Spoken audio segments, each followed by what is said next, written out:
y una de las pocas periodistas especializadas en deportes de acción.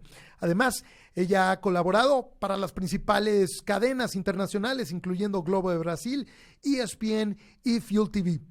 Pero antes de presentarla, tengo que advertirles que este episodio va a estar en inglés. Pero no se preocupen porque la versión subtitulada va a estar disponible en el canal de Nación de Acción de YouTube. Ahora sí, no se diga más en el podcast de Nación de Acción, Luciana Cuaresma.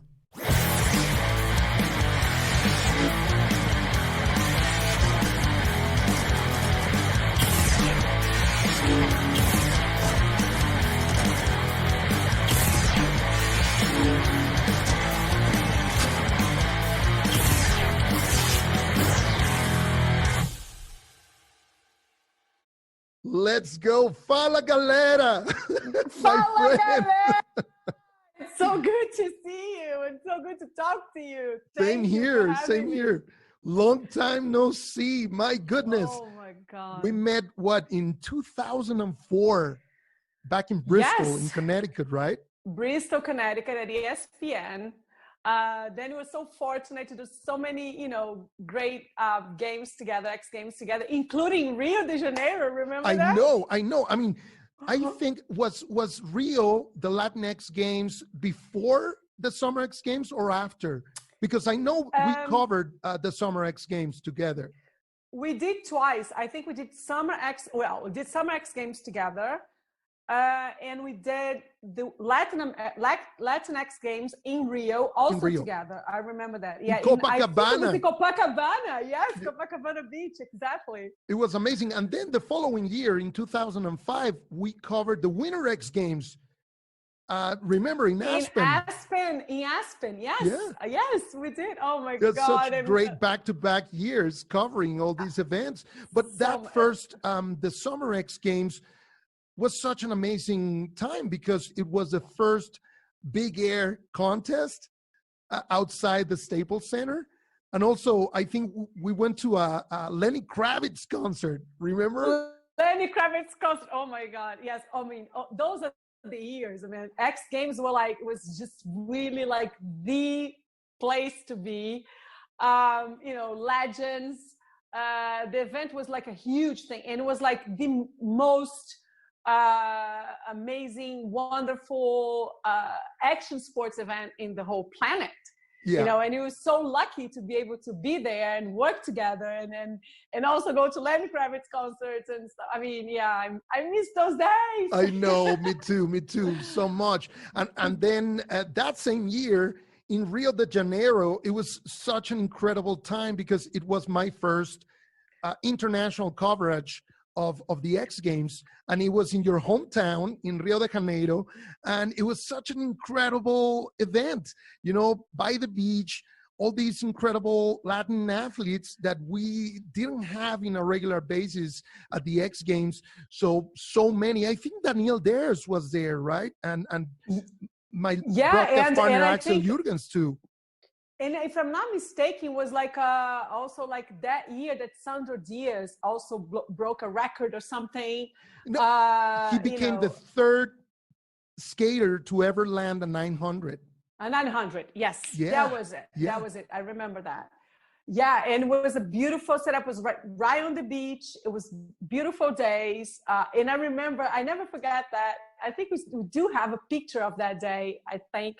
We were like on the top of the half pipe, and we were doing like a broadcast together, and you're talking Spanish, I was talking Portuguese, but we were just, and we were talking to each other, and it was like on the top of the half pipe. It was. I do remember. I think moment. we were doing two separate shows, one for Deportes and one for ESPN International, I think, because we did one in Spanish and Portuñol, and then another one in full English, because I still have some footage. I feel so stoked to be here. Find it maybe this in post. Really I'll include it, so we can Yes, you should. have a laugh. And actually send it to me because I'd love to have that. And by the way, I think we did some, if I'm not mistaken, we did some things in English with Sal Masekela. Remember Sal? Yes, of course, Sal of course. From Now the it's Salema. From ESPN. Of course, Sal. Salema, like the legend also of, like X Games.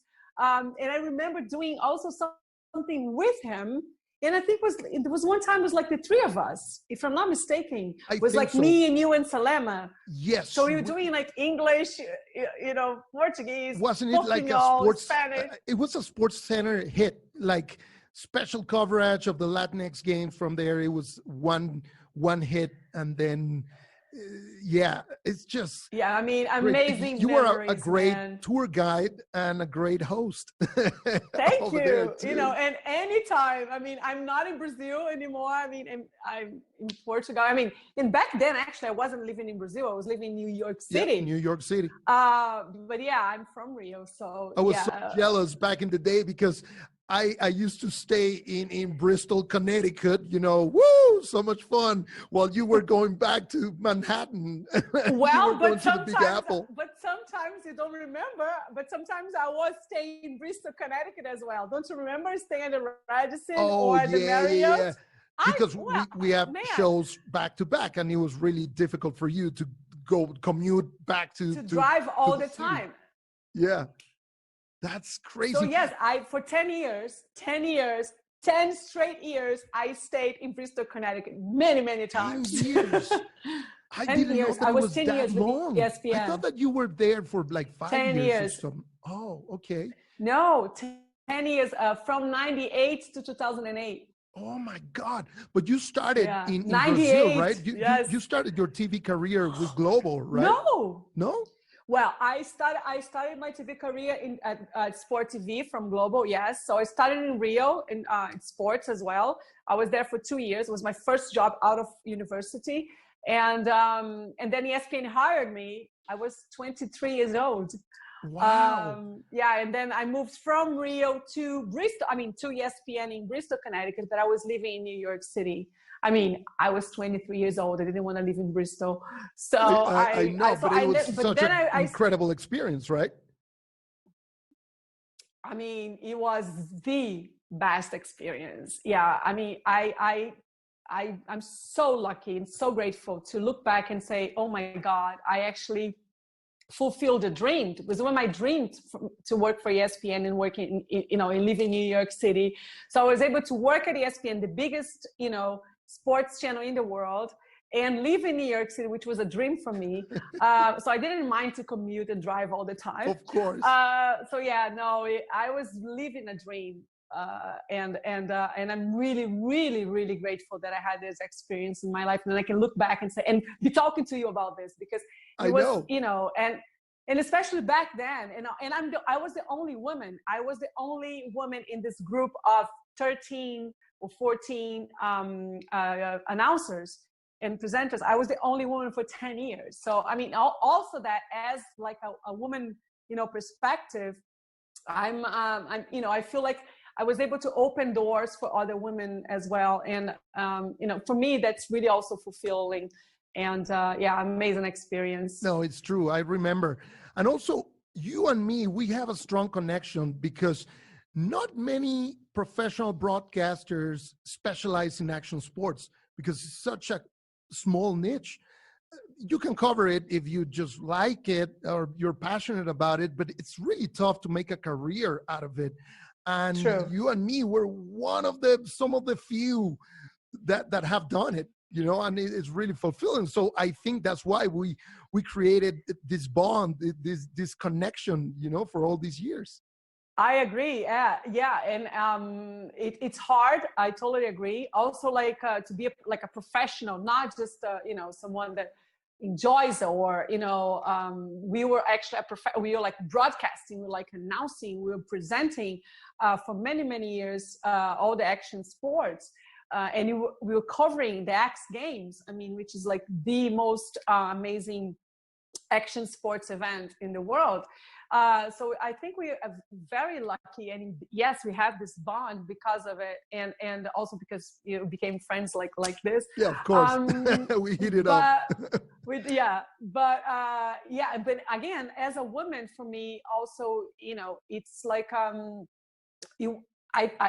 think I was opening doors, because if you think about, like, when I started ESPN in 98, there was not too many women in sports, especially action sports, you know. But I also did other sports. I mean, I did Sports Center, the news, but I did so many other sports at ESPN, including Tour de France, NBA, even NFL. I used to do the Monday Night Football, you know, highlights on Mondays, and you know, many other sports. But in the action sports itself, the world, you know, the industry of action sports itself, I think being a woman as, you know, announcer, presenter in that field was also something that I'm also happy that I was able to kind of break through and do it and you know, and open doors for the women, because it wasn't too many. Now there's much more than used to be. Yeah. It's still like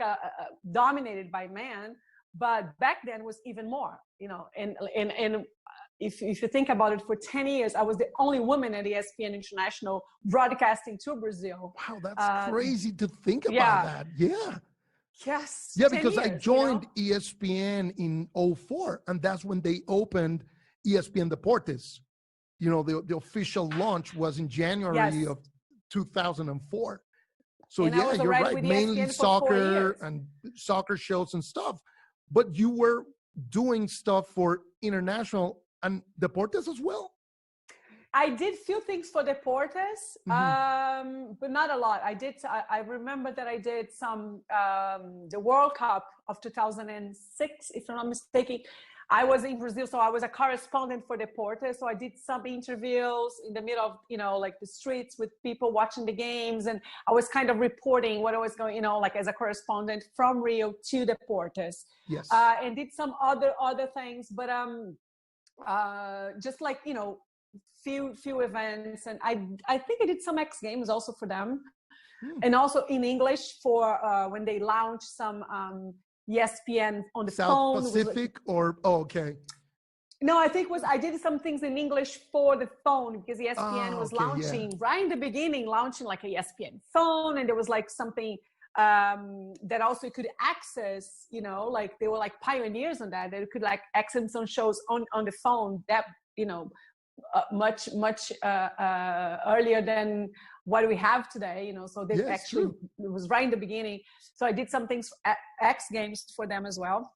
But the 10 years I was at ESPN mainly was broadcast to Brazil at ESPN International, and the whole team was like Brazilians and me, and all male announcers. I remember your friend Andre. Was he Andre? The guy with the goatee? Very cool guy. Very talented. Very cool guy. Unfortunately, he passed. No way. Oh, yes. I didn't know. I'm so sorry. Yes. No, it was really tough for me because, as you know, we were very close friends. Yeah. Very close friends. And he moved back to Brazil. He was living in Brazil. And unfortunately, he passed, I would say, 5 years ago. Unfortunately. Yeah. Such a loss. Such a loss. Yeah. Amazing announcer, amazing person. A true legend. But I'm still friends and with some of, you know, of my colleagues back then, and you know, actually I interview some of them for my channel, on my Instagram. And every time we talk, it's the same feeling that we just had, like, oh my God, instant, chemistry, like connection, that, you know, memories, everything. It was this bond, memories, connection, bond. And also, like, we were together for so many years, and we were like always together, like in a booth or eating at a ESPN cafeteria or preparing for a show, or, you know, like driving each other, like, or, you know, like, oh, can you drive me? Because I remember for 1 year, I didn't have a car. So I was always waiting for someone to give me a ride somewhere, go to the hotel, come back, or go eat something together. You know, and I was kind of the princess because I was the only girl. Oh, of course. Spoiled. You got spoiled. I always say that. I was so spoiled at ESPN because I was the only girl. But you were really down to earth. You were never like stuck up or, you know, you never lost your head. So that's not who I am at all. Never. Exactly. Never. not even when, before, because back then we didn't have like, Instagram or Facebook or anything like that. So, I mean, anything like that. So for you to know that people was happy with your, what you were broadcasting, liked you and stuff, you have to have emails, or, during the X Games, someone would come with a sign, say, "Oh, we love you." And that's how we'd have the feeling of people, because remember, we didn't have other way to know if someone liked your job or not. Yeah. So it was really, I was so grateful every time I had this love, getting this love from people, from the viewers. And to this day, every time because I still receive some emails sometimes, not emails, but messages on Instagram, on my page, or Facebook. And it's like, "Oh, Luciana, I miss you." I feel, it's just because I left ESPN 10 years ago. Oh, 10 and years still ago. 10 years. Wow. And in 10 years, people don't forget you. So that means something, Of course. And I think the bond we have, that we developed, like we were talking about today, forever. Yeah. I think that also stays with some of the viewers, they kind of, like say that, "Oh my God, I miss that group. I miss that team. And then they say all the names, so they know all the announcers from that era, from that time. And so I'm so happy, because the same thing we feel, some of those viewers still have the same feeling as well. So it's really amazing. They remember. I'm really, really grateful. Yeah. What an incredible time. Nostalgic. Actually. Yes. Now I'm gonna, feel like no, it's not good. Sad. No. So 10 years ago, then you moved for a while back to Rio, right? And then you went to Portugal, or straight to Portugal? No. I came straight to Portugal because I was living in New York. To make a long story short, I got an invitation to work, an offer to work for Brazilian TV in Portugal, which is like the second largest TV channel in Brazil, like a open channel called TV Record. And I was with them for 5 years. Mm-hmm. And for the first time in my life, I wasn't doing just sports. So I actually had a lifestyle show called Giro, like Giro, with Luciana Quaresma. Nice. Like it was entertainment style? Yeah, it was like, exactly, kind of style. And it was a weekly show. So we were showing Portugal. We actually did some traveling, international travel as well, but lots of things in Portugal, showing like spas, wine, vineyards, things that were happening here, concerts, whatever. It was like a variety show, lifestyle show. And it was really, some sports as well, but not a lot. But it was really an amazing experience as well. So I stayed with TV Record 5 years, and that's why I moved to Lisbon. And then I went to Fuel TV. Do you remember Fuel? Yes, of course. Yes. I was going to ask you about that. Like, what happened? Because it went away in the States, but I know that in Portugal or in Brazil, Europe, they kept it. They just launched in Brazil not too long ago, maybe 2 months ago or something, or even less. But they have the channel is like in many countries in Europe. I think in Asia as well, if I'm not mistaken, but lots of places in Europe as well. And the base is actually in Lisbon. So I was hired, to do action sports, because QTV is action sports. So it was also really nice. I was there for 2 years. It was also a great experience, and back to the action sports. Back to your roots. To the roots, it's always good, to go back to your roots. So I stayed with them for 2 years. And then actually when I started working for them, I already had my production company, and then I was doing lots of work for Channel Off in Brazil. It's owned by Globo. It's a cable channel, and it's actually action sports, nature sports as well. And it was amazing. I did documentaries, series. Actually, we did an amazing documentary telling the story of the big waves in Nazareth. Which we're going to talk about a lot definitely, on this episode. A lot, especially this week, exactly. It's a huge the first swell of 2020 just happened. So yeah, so I'm, even when I just go a little bit out of track in terms of action sports, I always come back, Yeah, exactly. They always, pull you back in. Yes, exactly. That's so awesome. No, you're so lucky right now to live in Portugal, because you are witnessing history, with the huge wave of Nazaré and everything that is going on. And I know that you're also very, very close to Maya Gabeira, who she not only broke a record, but she's showing the world what a, bravery and how fierce she is as a surfer, and Oh my God, breaking she's barriers fearless. as well. She's fearless. She's breaking barriers. I actually I really I bow to Maya. I We all just do. did an interview. Yeah. I just did an interview with her. I'm a correspondent for the past 5-6 years for a radio called France International, which is a radio based in Paris. And I do the Brazilian Brazilian correspondent for them from Portugal.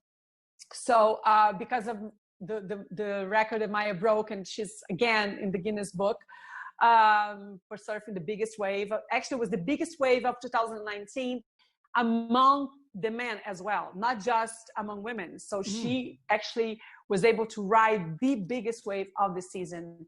And I interviewed her for the radio, and it was, it was very, I'm grateful also to be able to interview her, but I actually haven't interviewed her before for the documentaries I did for Channel Off that I was mentioning about Nazaré. So I had a chance to kind of follow Maya for the past years. And what an athlete, what a woman, what an inspiration, because she almost actually died in Nazaré years ago. And she was able to come back, like you said, like fearless and with so much courage and so much resilience, and then she's in the Guinness Book. I mean, and yesterday she was in the water also with it was like her and another woman. Justine Dupont was also like fearless and a great surfer as well, big rider as well. But yeah, Maya, is really a true inspiration, and she's Brazilian and she's from Rio like me. And it's great because she actually is living in Nazaré, so it's amazing to have her so close, and be able to have this, kind of bond also because everything she's been doing and where she's from and everything. So it's awesome that she's so close, that it can, because I'm in Lisbon, but Lisbon is like an hour and 15 minutes from Nazaré. So it's like, okay, there's a swell, let's go, and she's there most the whole year pretty much. And she actually loves Nazaré, and she's here the whole year pretty much. So and she has faced so much, because not only the dangers and the extreme wave of Nazaré, but also she faced injuries, like serious injuries for a long time. I mean, that incident where she nearly drowned in 2013, she was knocked out in the wave, and also she had like bad back injuries. She was saved by Carlos Burle, right? But Burle saved her. Also, Burle is here. He came 3 days ago for that swell, specifically for this while he was in Brazil and flew to Nazaré, to Lisbon to go to Nazaré. He was in the water also yesterday. But she had like back surgery. She was like in rehab for, I don't remember how long, but it was like long, like months and months. Ongoing. Yeah. And trying to, go back in shape. And she was in pain, her body was like really like, and she didn't give up, and I actually asked her like, so, what made you kept going? What was your, motivation to just, to keep, doing it? And she was like, well, there's moments also that I kind of, felt like, oh my God, that should stop me. But she said it was the opposite. And she also was trying to fuel herself, get like some fuel for other inspirational people, like, you know, inspirational stories.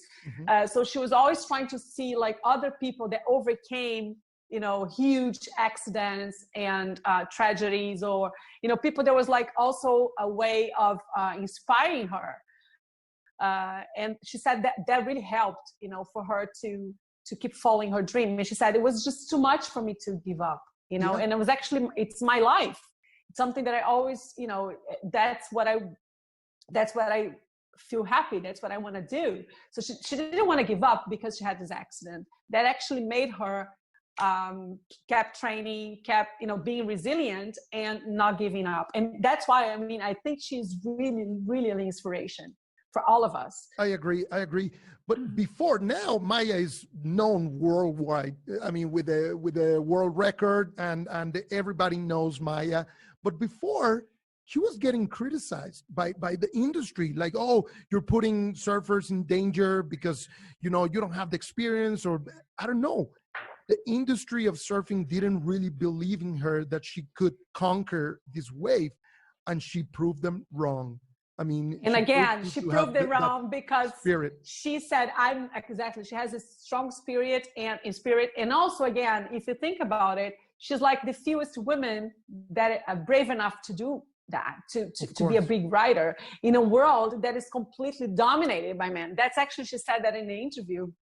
She said that it's great for her to feel like she can really be an inspiration for other women, not just women, for anybody, but especially women that think, oh, this is just, you know, for men. This is like too, you know, I can't make it. I mean, I can. No, you can, you know. And she said that for her, that is actually even more rewarding than the being in the Guinness Book. Of course, she's really happy about it, but she said like to be this inspiration for other women, it's for her like her greatest reward. And again, like in the industry that completely dominated by men, sports completely dominated by men, of course she'd be criticized. You know, she would be criticized like, oh, come on, she's a woman. You know, people don't want to say that, but that's how they think. This is just too much for her. She cannot take it, you know. But then again, like you said, she proven wrong. They were all wrong. And yes, she can make it, and we can make it if you just, you know, put your minds into it. Of course. And she's an example of it. Yeah, she's so inspiring. And facing this wave, I mean, you've been there many, many times. I've seen footage only, and it's scary. It's really scary. It's like a mountain. I mean, it looks more like an avalanche instead of just a wave of water. So you've been there. It's monster. Can you describe the energy of Nazaré? And that's actually the word I would say, the energy. It's this energy that it's completely different than everything I've experienced in my life. You know, it's really like a monster wave. And also, like you said, it looks like it's like Everest. It's like you know, you're just like kind of surfing in this Everest mountain, you know. And you feel the energy, you feel the noise and everything. And when you're there, you don't even when you're there, you don't have you can't really see the size of the wave. The only way you know it's huge, it's because the surfers are so small. Yeah, tiny. It's so small. You cannot even see who is the surfer. Only later you can see, because it's just really difficult for you to identify who are, you know, which surfer is that? Who is that surfer? You know, it's just really, because it's really a monster wave, you know, and they go in this speed. It's you know, it's amazing. And I had the privilege to be in one of the jet skis with the best pilot. In Nazaré, called Sergio Cosme. He's like they call him the guardian, the guardian angel of Praia do Norte of Nazaré. He's a godsend. I mean, for because all the he's surfers. like, and he's like the best. He's also a surfer, but he's like the best pilot out there, and people feel safe when he's around. You know? But were you there during contest? or during? No, I was in the water with him. He was like in the jet ski, and I was with him, and also another surfer called Marcelo Luna, another Brazilian, that is also an example of resilience. Yeah. Marcelo, actually, he's coming to Nazareth this weekend. He's going to be here in Nazareth. So Marcelo also, it's definitely an inspiration. We can talk about him later in another show. But so I was with them. And then we wasn't like during the season of big waves, because you cannot do that. You know, it's very dangerous. You can just not be in the jet ski. And what we did was like, we left the harbor with all the surfers leave to go to the waves. And then we passed by between the rocks. There was like a little, way like in the water, like that between the two rocks and between the lighthouse and the rock. I remember the lighthouse from the video. So the lighthouse, which is like really like a, like a postal card, the symbol, lighthouse. Yeah. And there was like the symbol of Nazareth. And then you have a rock. So you can pass between the two rocks, because the lighthouse is in the top of the cliff, right? Uh-huh. And when we were passing by, we were just like, the three of us, actually, even Sergio, that knows that ocean as like his hands, but the emotion, the energy was just so much. And I was like, oh my god, I'm gonna cry. This is just, wow. This is just, and it was so powerful. It was actually really powerful, especially when you see the cliff and you see the lighthouse, and then and then it was, even though the waves were not big that day, it was still like very emotional for me. And I'm never going to experience that, never going to forget this experience. And I really want to take this time to thank Marcelo and Sergio for taking me with them that day, because it was an amazing experience. So I actually feel really lucky that I was able to be in Nazareth many times to record for documentaries and series and interviews and shows that I've done for Fuel TV as well, not only for Channel Off. And interview Garrett McNamara, which is like, oh my God, also like someone that I have. Yeah. So yes, a legend, and I have so much respect for him. And he actually the one responsible for putting Nazareth in the map of big waves. He was the one that actually showed the waves to the world. That's how everything started, actually. So we did a documentary about that, like telling the story of the big waves in Nazareth. And so I had a chance to interview Garrett many times. He's an awesome guy as well, a great human being, and also an inspiration for so many other surfers and athletes. And he's also a great human being. So it's really, really fulfilling experience to do all those interviews and documentaries in Nazareth all these years. I've been doing that, I would say, for the past six years. So so lots of amazing moments and experience that I'm going to take with me for the rest of my life. Of course. Make sure to send me links so I can include, yes, below on YouTube and on the blog. Maybe we can. Yeah, and I can send you lots of footage and for people to see here in the show. They can see lots of waves and especially the last ones, the first swell of 2020, which has just happened in October 2020, and the season just started now, so it goes from October to February. So all these months, that's months that you can expect huge waves. And they call Garrett McNamara and the guys call like the big mama. There's always they always waiting for the big mama to arrive, and they still say that the biggest wave they are expecting hasn't arrived yet, the big mama. So the big mama is referring to the wave or the current or the swell? To the wave. Gotcha. To the wave. Wow. That's so they amazing. Waiting for the big mama. Yeah. And I mean, this swell, the first swell of the year, everyone is saying that was like one of the best swells of the past decade. Not just the swell, but the condition of the weather, not too much wind, sunny skies, waves were amazing. But they always say, and Garrett always says that, and he always he's always expecting for that particular big mama to arrive. And so it the can big be mama in any is time. like, remember in Point Break, the movie with Exactly. Keanu Reeves and Patrick Swayze, like the 50-year storm? That's what they're waiting for, big mama. That's what they're waiting for. And that's when, remember, he went to the beach and he was just like, I'm going to catch that wave no matter what. And he disappears in the ocean. Yeah, exactly. Yes. Oh, that's so cool. It. So yeah, but hopefully they're not going to disappear when the big mama arrives. Yeah. Oh my God. Ride them and, you have to witness that, and you have to send us the link for that. No, for sure. We're all going to be here. You're going to be here. Oh yeah. With Nación de Acción, we're going to be covering live. We're going to be covering live. Exactly. For the world to see the big mama. So switching gears a little bit, before Maya, another Brazilian trailblazer in action sports was Fabiola Da Silva in aggressive inline skates. But she was also one of the few, or if not the only, woman to be pulling these amazing flips and tricks on a vert ramp.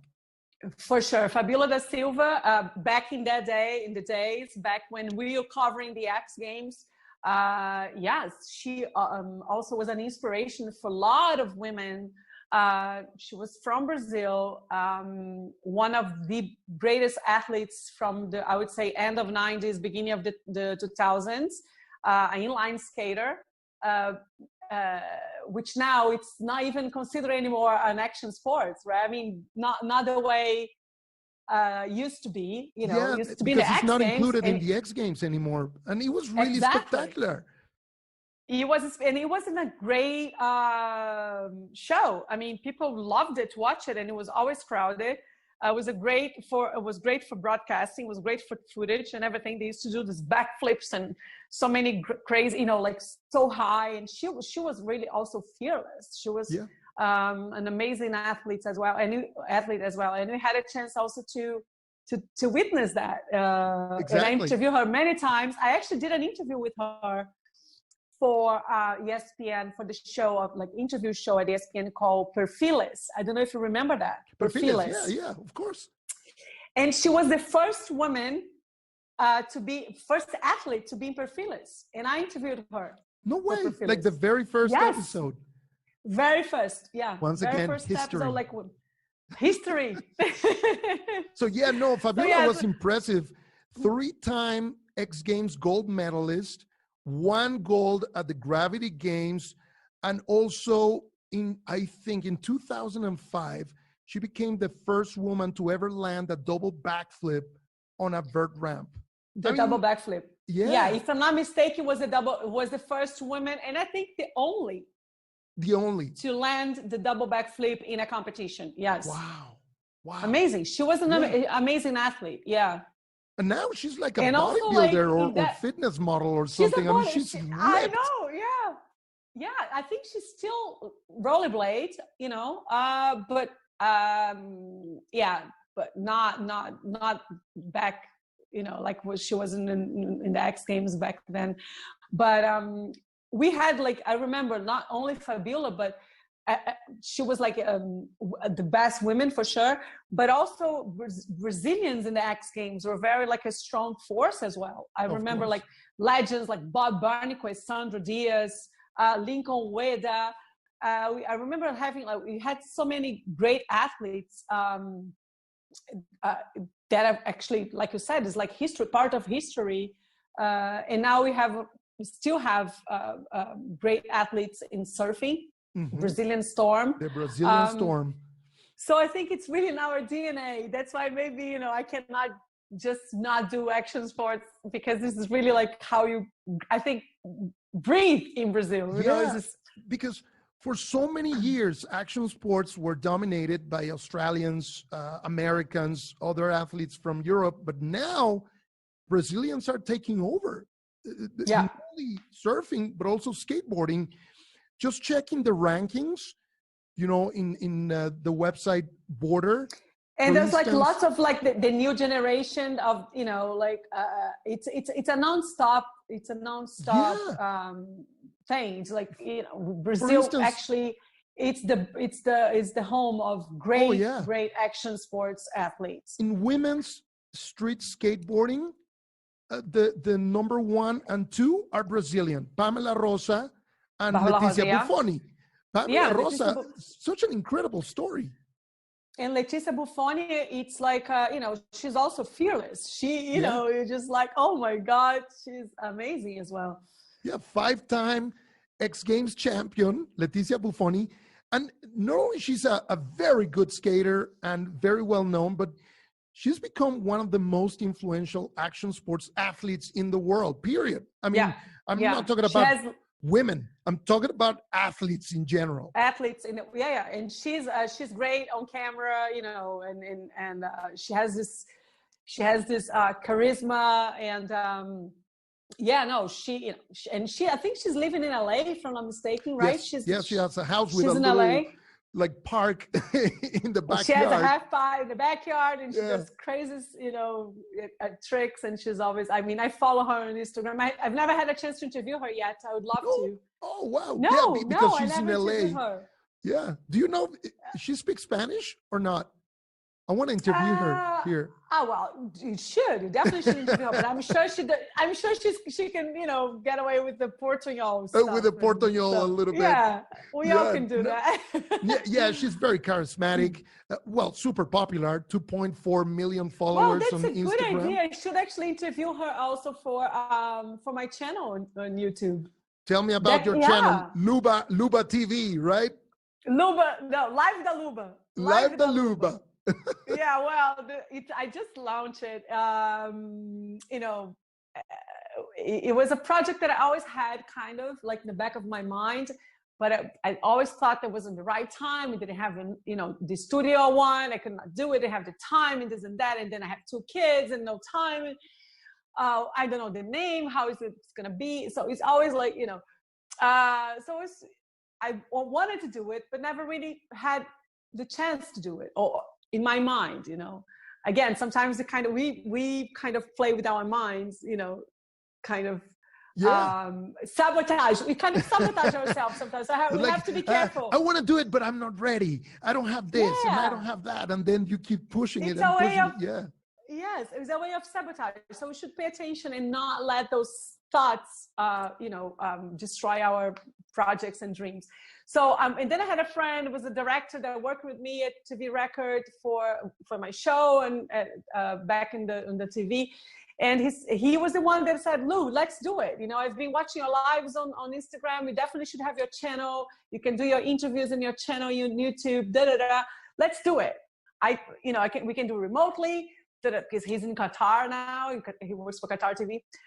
Anyways, to make a long story short, we developed everything like maybe one day, and let's do it. And then I used the name that I was using for my live on Instagram, which is Live da Luba, and we end up using the Live da Luba. So the logo is Live da Luba. It's still called Live da Luba. I don't know. Makes sense. Yeah, I don't know if I'm gonna change it, but it's still that. Luba, it's my nickname since I'm, a young girl. Like lots of people know me, even in the industry knows me as Luba. Ex-bosses knows me as Luba, and friends. And so, it was just Live da Luba, and that's the channel. And I just launched it like maybe a month ago, 2 months ago. So and actually I interview already she's 5 times bodyboarder champion, Brazilian champion, world champion. Isabela Da Silva, that she's living here in Portugal. So I was able to sit down with her on the beach and we talked a little bit, and then we did on like that, like virtually. And it was, is the channel really in Portuguese or you have English or? Well, I've been doing only in Portuguese because I just started. But for instance, next week I have an interview in English to talk about sports presentations. So it's gonna be in English because I'm gonna interview Kristen Nicolay. She's American, also an inspiration she's a woman in this sports industry, and she's the boss. So it's gonna be interesting to talk to her. So it's gonna be in English. I'm going to interview you. Oh, me? Really? Come on. We talked about an honor. Of course. Yeah, it's going to be my honor. So yes, anytime. So it's going to be, maybe you can do it in English or Portuñol. We see. Maybe Portuñol, yeah.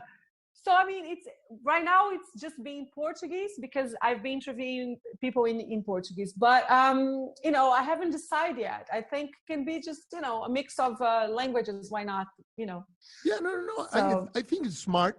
It's like Nación de Acción it's in Spanish. I mean, we're doing the interview in English because we've always spoken to each other in English. I don't know. yeah, I mean, I don't know actually why. Why we never spoke I in don't know. Portugal? It's just, well, my Portuguese, I mean, I'm terrible. No, I but mean, you know why? I think we always spoke in English because also we always like among Americans. yeah, we were, much. surrounded by We Americans are or English-speaking surrounded by people. Americans. Yeah, and we were like at ESPN, in Bristol, Connecticut. We were just always, so we end up always speaking English. So It would be weird to speak to you in like Portuñol or even Spanish because you speak a little bit of Spanish, right? Hablo un poquito. Hablas un poquito. Well, last year I did un poquito. I did the Pan American Games in Lima, Peru last year, I've and I seen did the lots pictures. of things. Amazing. And I actually, the picture that you have right behind you, it was over there in Lima, Lima, Peru, and which was also an amazing experience, memorable. And I did everything in Spanish, and it was funny because I was like, oh my God, I hope, they can understand me, Oh, come on. And then it was so funny because they were so cute, and I mean, the Peruvians are the best. They're just such they're amazing. I mean, very welcoming, very warm people. Oh, yeah, so warm people. And then sometimes I was like, doing this before I be live. So I was talking to them, just, we're going to do this. I'm going to ask that. Da, da, da. And then to the athletes or whatever, I would just, but do you understand me? Can you, and they were like, oh yeah, definitely, I understand. And then there was like, I never thought you were Brazilian. I thought you were from Ecuador or something. So, I mean, they actually liked my Spanish. They didn't understand which accent, I mean, from where I was from.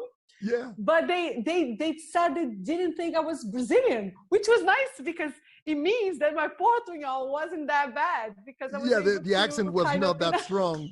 Yeah. Yes. No, but that's because, I mean, you've lived abroad for so many years and you're multilingual, you speak multiple languages and it's and I also, I don't know if I told you, when I, before moving to Portugal, I was living in New York still, but I had left ESPN and I went to Salamanca in Spain. I did. Ole, maja. Ole. I went to study at Salamanca, for, the University of Salamanca, which is like one of the oldest, or one of the second oldest universities in the world.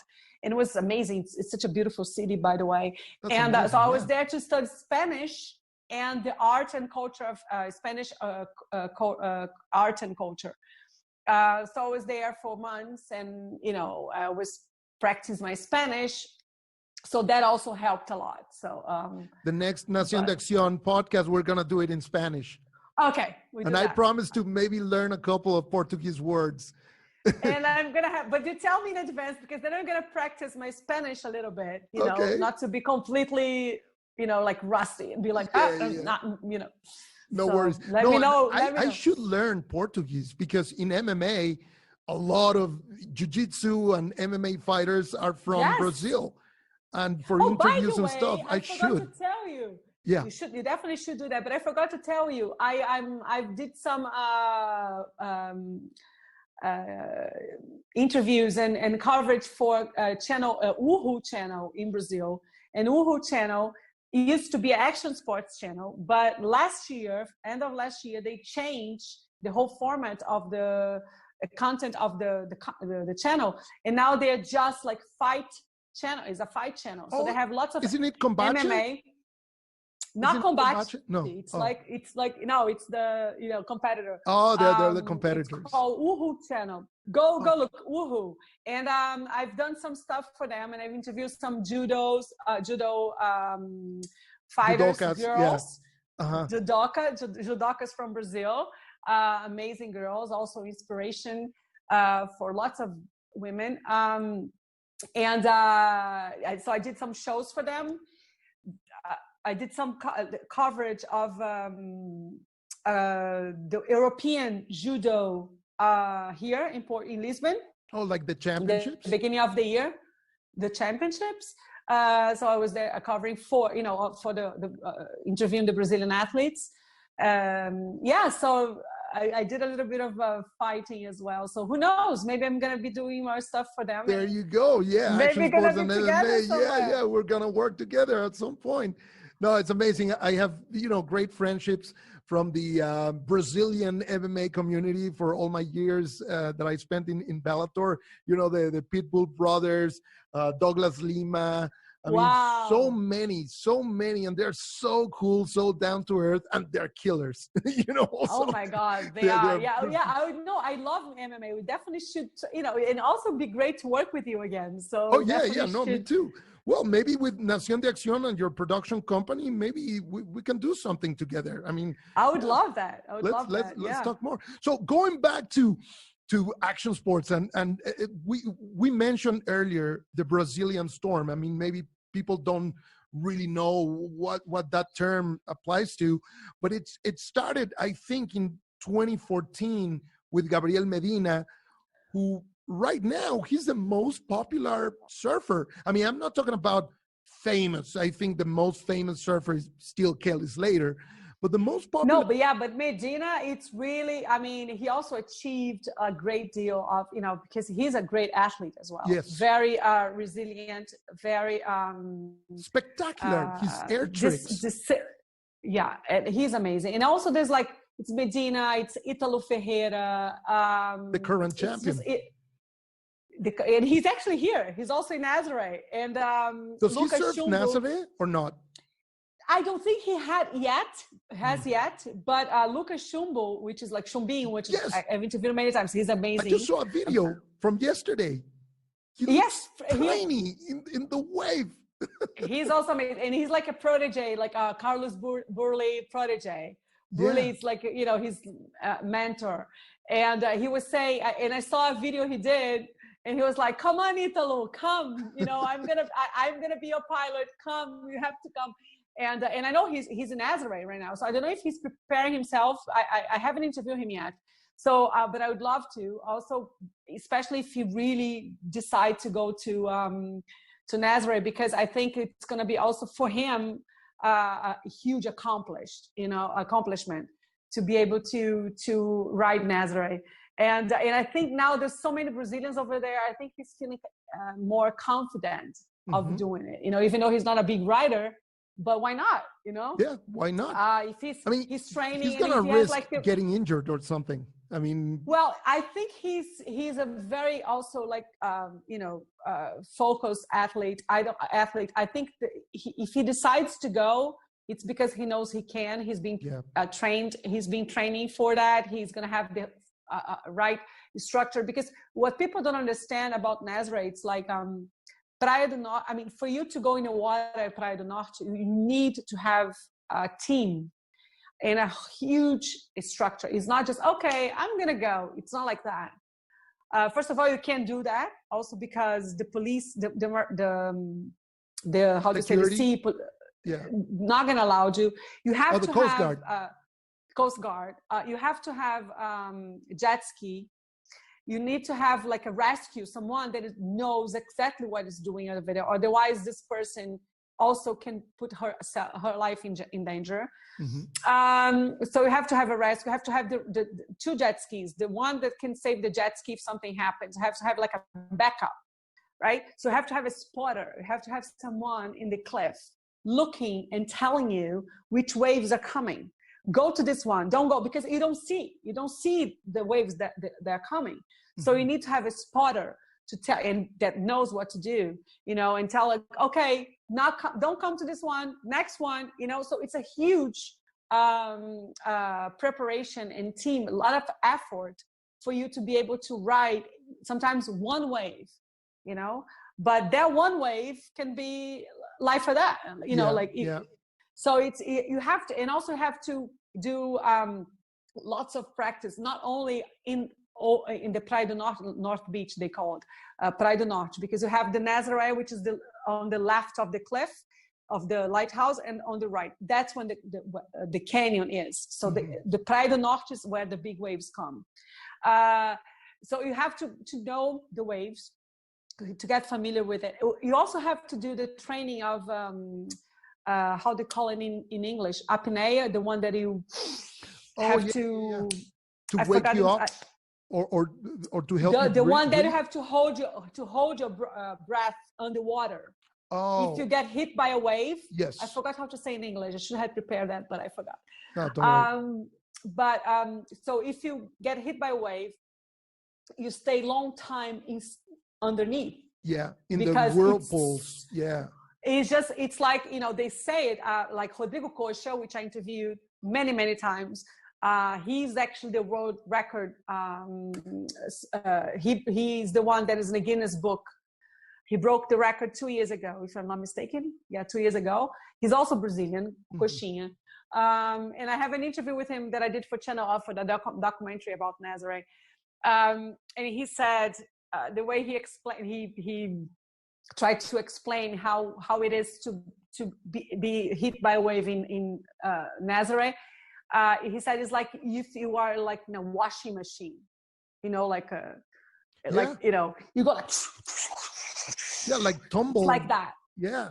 It's like, and then if you don't have enough preparation, if you haven't practiced the holding your breath, and not getting completely desperate and trying to breathe or whatever, and not having the practice of really holding for maybe 1 or 2 minutes or whatever, you're screwed, you know? So you cannot just, be a good surfer. You have to know all these techniques, to be able to survive if something happens, and it can happen. You can really, last year, Alex Botelho, which is one of the biggest Portuguese big riders in the world, and he knows that ocean as almost nobody. He's been training there for many years.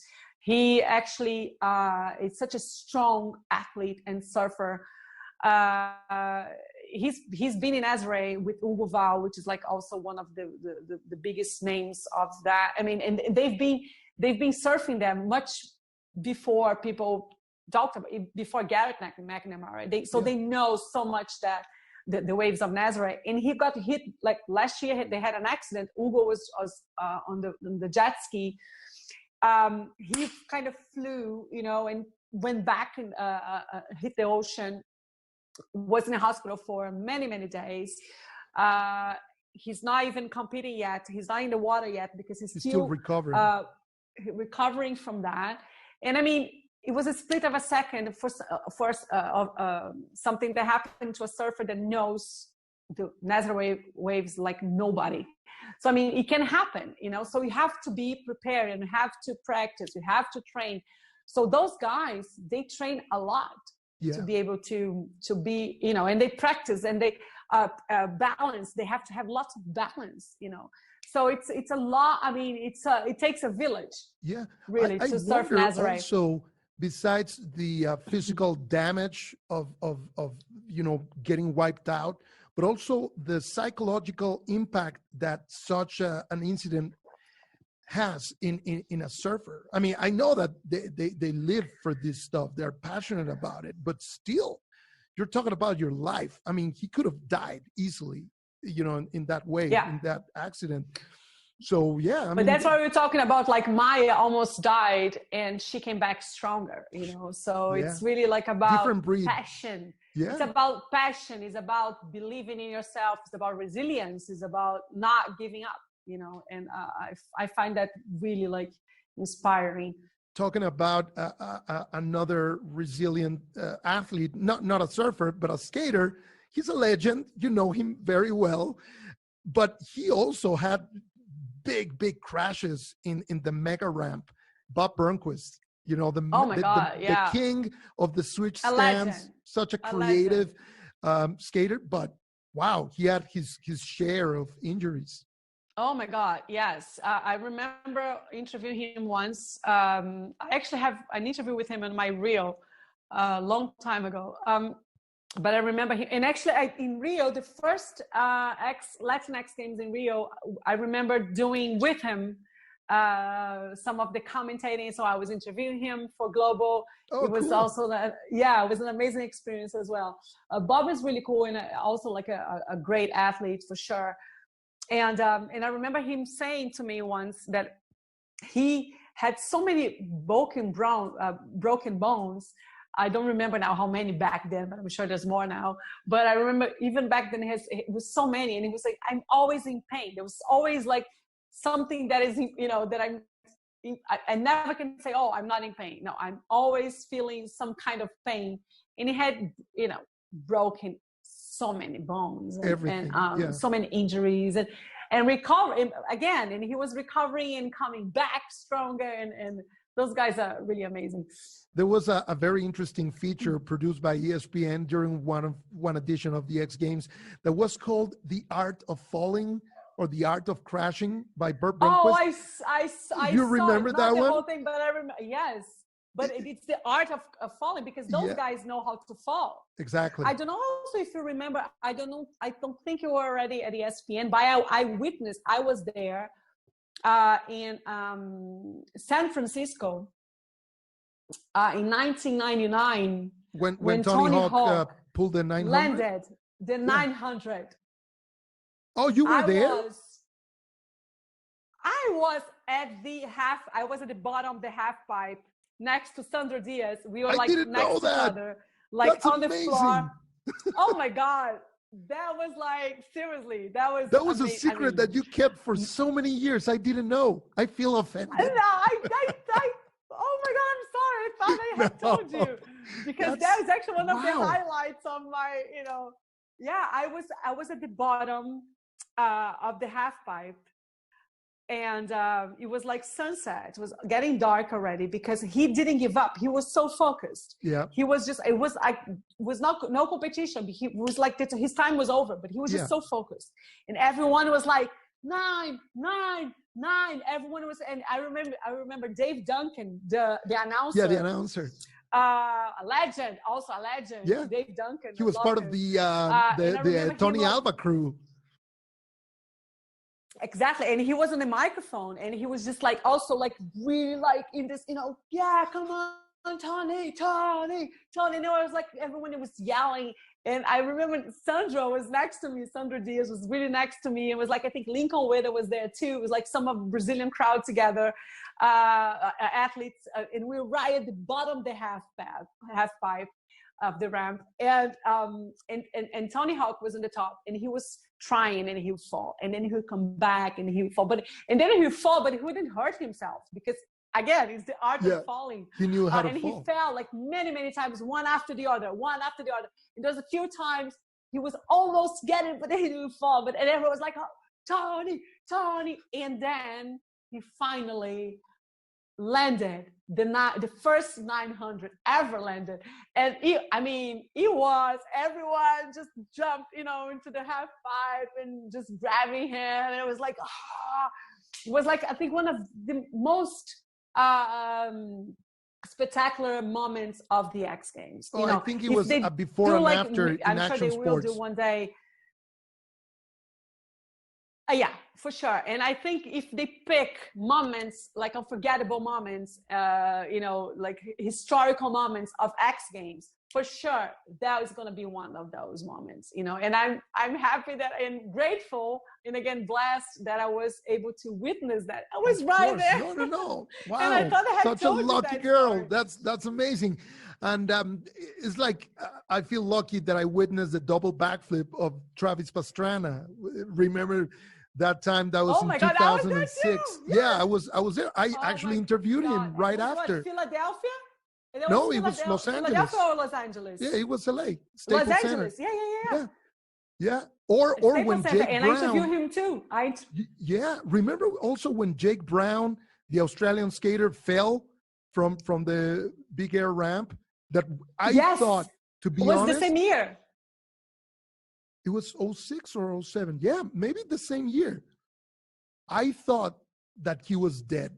I thought, oh my God, this is the first, recorded or live death in X Games history. Honestly, the way he fell and the height. And thank God he wasn't. Oh my God, no. He stood and back also up. Remember Brian Deegan also. Oh, Brian Deegan of the Moto X. Yeah, oh my God. He had Brian so Deegan, many crashes at the Winter X Games. Legend. Remember before in the Winter X Games as well. Snowmobiles, they were using actual bikes, like normal bikes in the snow. They were treated a little bit with spikes and stuff, but still, they were very unstable. Yeah, they had some spikes on the. They had spikes on the tires. On the tire. Yeah. Yeah. He also was a legend. Yeah, internal bleeding and stuff, and also he was recording an episode for MTV several years before or after, I don't remember, but he almost died. I mean, these guys are not playing around. These are serious. And man, we've witnessed amazing moments, X Games moments for sure. Me and you. Oh yeah, very lucky. Incredible. Yeah, it's been lucky. Yeah. I mean, we've been lucky to have witnessed so many moments, because the X Games are a collection of moments and records and drama and back history and stuff. I mean, it's just nonstop every year. So now with the inclusion of surfing and skateboarding. Yeah, and thank you for. Yeah. No, amazing. Yeah. Go on. Yeah. No, keep going. No. Oh no. But no, I was going to say be another thank you, boom. and thank you for inviting me.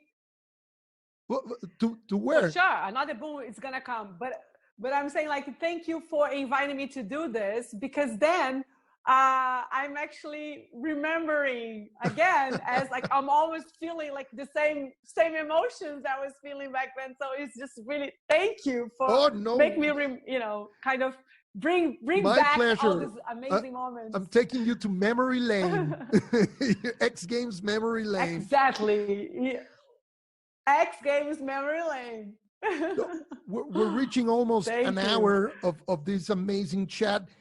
Before we go, I want to know, because Brazilians are doing so well in general, so many different sports, not only skateboarding, surfing, jiu-jitsu, MMA, as we mentioned.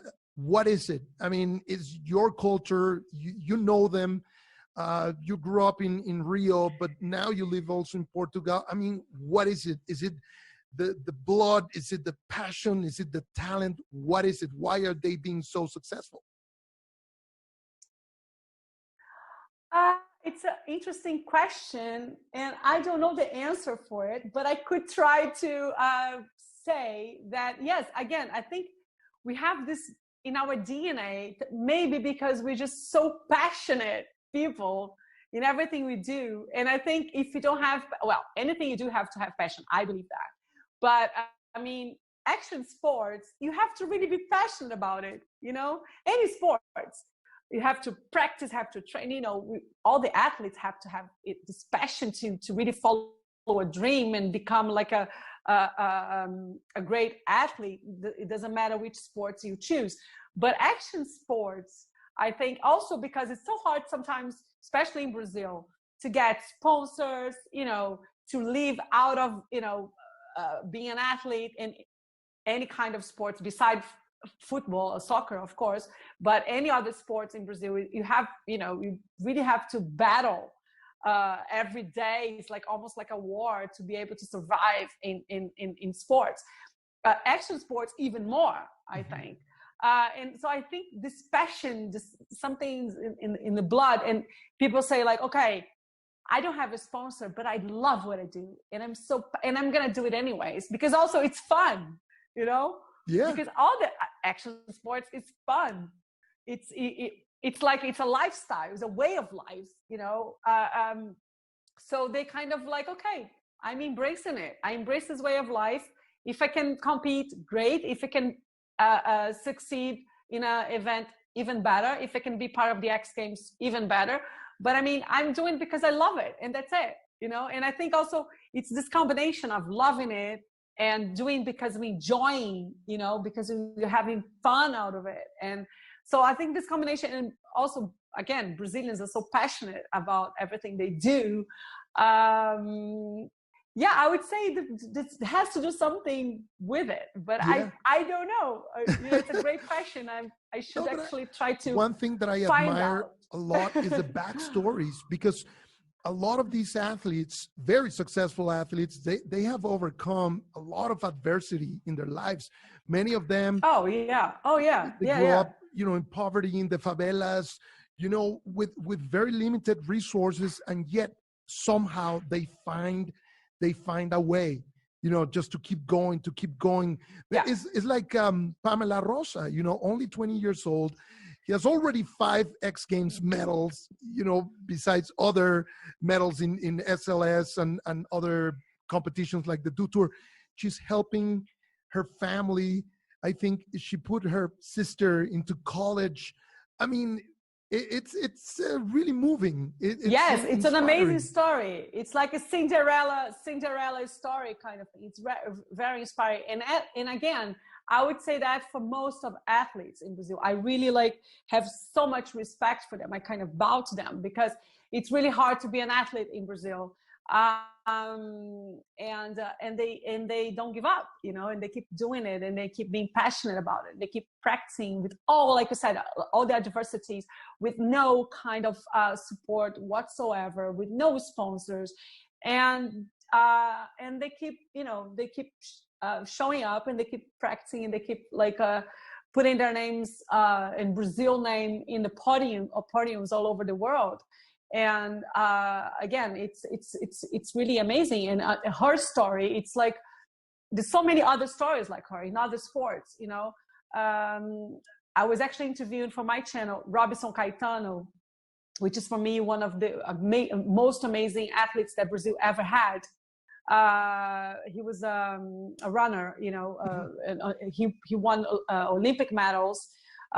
He's 50s, but his name, he's like one of the greatest Brazilian athletes of all times. And he's an amazing person and human being and an inspiration. He came from the favela, we actually talked about that in the interview I did with him. And it's really an example of resilience and of someone that overcame so many obstacles and was an amazing, one of the greatest Brazilian Olympian athletes of all times. So there's lots of stories like that. And one day, actually, I would love to write a book of, and that's something, one of my projects, about athletes like Robson, for instance, that to this day, in new generations, and Pamela and others that will come, I hope, that can really inspire other future generations to not give up and to understand that beside all the adversities, all the obstacles, all the problems they have to face, they should not give up, because there's always a way of making it, and those athletes can show that. There are examples of that. So no excuses. Especially in Brazil, that unfortunately there's no, and especially there's so many great talent that are not able to succeed because they don't have a support, But again, if you don't give up, you have an amazing chance to really make it. So I agree. They are example of that. So do you think there's going to be a Brazilian sweep in the Olympics next year? Maybe in skateboarding or surfing? Well, first of all, let's hope there will be an Olympics. The games happen. The games will happen next year in Japan, in Tokyo. I would love to be there. Are you going to go?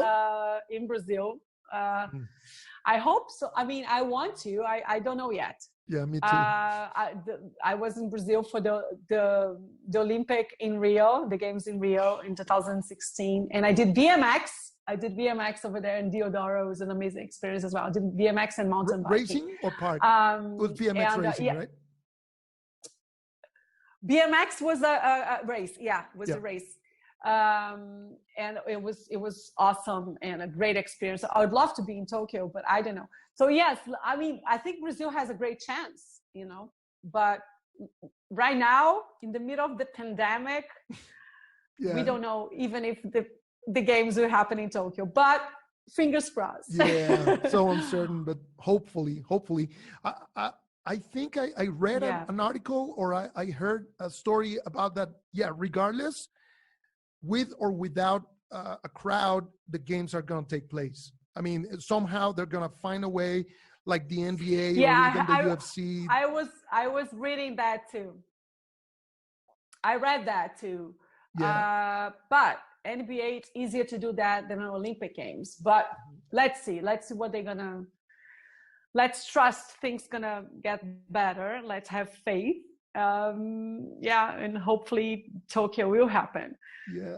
Last year, I had a chance to go to Spain, and I was planning to also go and visit you in Portugal, but I didn't have time because I was staying with a friend in London. But you should go to Axel's park, the Eurocamp. He has an amazing BMX. We should go together. All right.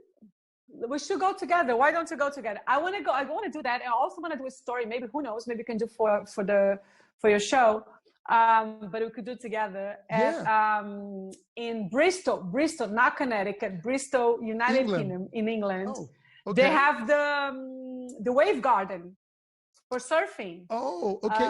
Like Kelly Slater's ranch. And I heard exactly. Yeah. So maybe we could go there also. We should come to Lisbon, and then we can explore some. So yeah, you come to Lisbon, and then you go to Nazareth together. Yeah, please. We can go to Spain. We go to England. Yeah, we have to do like a cool road trip European tour. European trip tour. Yeah. And plan some of action sports around here and do like some like segments or interviews and stuff. That would be amazing. So by the way, how's life? For sure. How's life in Portugal? Let's think about that. Well, I love Portugal. And for action sports, it's an amazing place. I mean, waves are amazing, great waves. The water is cold, but the waves are amazing all year long, pretty much. Beautiful beaches. Also, it's really good for kite surfing, windsurfing, paragliding. Oh, wow. Because the winds are also really good. It's a very windy country. Great places for biking in the nature, so the nature is really rich. So we have waterfalls. It's I did a series filming for Channel Off in the Azores Island. So we spent 10 days in the Azores filming for Channel Off. Oh my God. Are those Portuguese? I mean, I did the canyoning in what? The islands are the islands are Portuguese, right? Las Islas Azores. Yeah. Very good. Yeah. Islas Azores, yeah. And we went to. It was an amazing time shooting over there, and we did so many different sports. Climbing, we did canyoning, which is the one like the rappel kind of, in the waterfall that will go down in the middle of this huge forest. I'm gonna send you the footage as well. Please. And then if you want to edit, are you surfing? Amazing experience. Well, okay. Or trying to. To make a long story short, I stopped because of the water is so cold. But now I'm coming back slowly but surely. So I need to just kind of forget about the coldness of the water and just embrace the nature and the happiness I feel every time I'm in the water surfing. So I just need to focus on that and forget about the cold, and maybe try to find like a thicker wet coat. Wetsuit. Yeah, like wetsuit. Yeah. A long john. Yeah. But That's maybe when you come, we go surfing together or something. All right, I'm gonna try to be brave enough to face the cold waters of Portugal.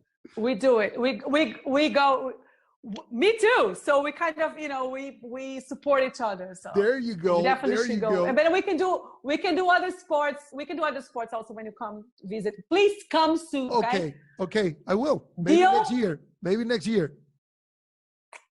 Awesome. Okay. Yeah. Fist bump. Good. Well, Luciana, what a fascinating conversation. Yeah. This has been amazing. So many cool information about Brazil and all these experiences and anecdotes with Brazilian athletes. I really, really appreciate it. I'm very excited that you're part of the podcast. Thank you so much for inviting me. I'm really honored and really happy. And thanks again for making me remember all these amazing moments. And like you said, you brought me to the memory lane. and thank you. And again, it's really an honor to be in your podcast. Oh, it's my honor. Huge success for you. I know you have it because you're great. And hope we can work again soon. Yeah, together. I'll do your podcast. You let me know when. Yes, and then we'll schedule. And you're gonna be in my channel. I really want you in my channel for sure. Perfect. Thank you again. Oh, really. Thank you, Luciana. Take care. Have fun, and talk to you soon. Fala, galera. Bye, galera. See you Obrigado. Soon. Obrigado. Tchau, galera. Bye.